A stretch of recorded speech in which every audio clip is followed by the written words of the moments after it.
You guys, welcome back to Coffee and Laura. Good morning, good morning. This morning we are making one of my favorite keto dishes, and that is a keto stuffed meatball. One of the reasons I love it so much is because they're delicious, and when my family's eating pasta, I put these on the side and they will eat them with their pasta, and I can just have this with a zucchini noodle or something like that and not feel guilty because they're still delicious. My family still likes them, but they're healthy. What you're going to need is, I'm doing just a single batch. I've seen recipes using 2 pounds of ground beef, so you would just kind of double what I have here, but I'm using 1 pound of ground beef. I'm going to end up using about a 1/4 cup of almond flour, an egg, and some cheese. And let's see how we make these delicious meatballs. Okay guys, so I kind of started this bowl basically like a meatloaf or meatball recipe. I've put in my flour, my ground beef, my egg, and then I'm going to add in some flavoring. I like this Cajun Lovers. It's from Flavor God. They are a very keto-friendly brand of seasonings. I found them on Facebook and ordered pretty much everything that I could find by them. So yeah, we're going to use Flavor God's Cajun Lovers seasoning on this meatball. Any salt, pepper, Tony, cacciatore, anything that's going to flavor your meatball is going to work though. Okay, everybody knows what that mixture looks like. I just mixed it with my hands, mixed in almond flour, egg, and ground beef until it looks like a beef mixture that you can shape. Like I said, pretty basic for any meatball or meatloaf to this point. So let's go on to the next step. Okay guys, this part's going to be a little hard to show with not having someone holding my camera, but I just took a spoon and scooped up a meatball-sized amount of meat there. Now, I have seen online a million times to use a cookie scoop to make this a little bit easier. And probably would be. My cookie scoops are put up because it goes with my holiday stuff. So right now I just have a classic spoon with me and it will work just fine. The key ingredient here is getting enough meat to make this nice lovely ball. And will you look at that, I made a perfectly little round meatball without a cookie scoop. So yes, it can be done without a cookie scoop. Is a cookie scoop nicer? Sure, of course it is. Am I going to go digging through my bins that are put in the garage for my Christmas cookie scoops? No. That's me shaking my head no. Not at all. It's not necessary. It's a convenience, but it's not necessary. So next up, I'm going to make a divot with my thumb in my perfectly rounded ball here.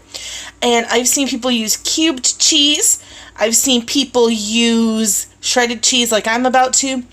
What's important is that you get a good seal around that cheese when you fill it. So let me show you that. Okie dokie. So we push that divot in, filled it with our shredded Monterey cheese, and then reballed that up. You can see it's starting to break through a little bit down here. Here's the key. It's never going to be perfect, guys. You're never going to be Rachel Ray and have the most perfect meatballs in the whole wide world. If you go into it like that, you're going to set yourself up for disappointment. So I just kind of don't sweat it. No matter what happens to these meatballs, they're going to taste delicious. So let's take our stuffed meatball full of cheese, and I'll try to show you what it looks like on the next one with the cheese in the center before I start kind of covering it. And we're going to put it in a baking dish that's been either non-stick or sprayed, and that way we can throw these in the freezer for just about an hour before we throw them in the oven. That's just going to help them keep their form better. So let's make the next ball.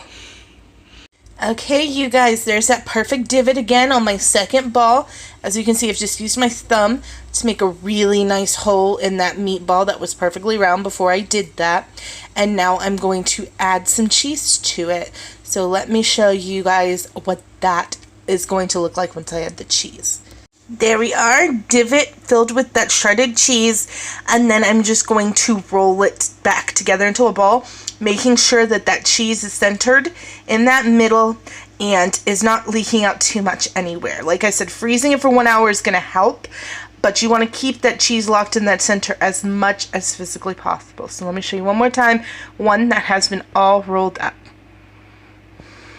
And there you are, that is another meatball done with that divot filled and kind of rolled back up. If you have a couple pieces of cheese poking out, that's not a humongous deal, guys. Don't stress the little things. Add it to my tray there. We're working on 3. I'll probably have anywhere from 6 to 8 meatballs because I'm only doing a pound, but if you do 2 pounds of ground beef, you're going to end up with about 12 meatballs. That would probably feed a family of like 4 to 6.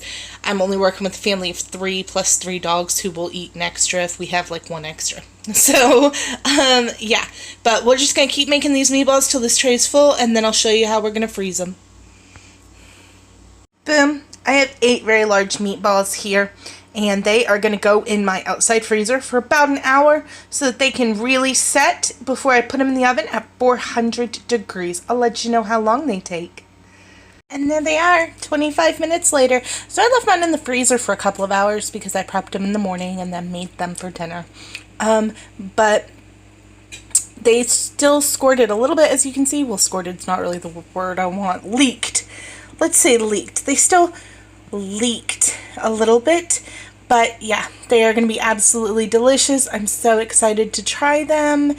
And yeah, that is our keto stuffed meatball right there. And you can do a couple of different tricks with them. You can use different cheeses.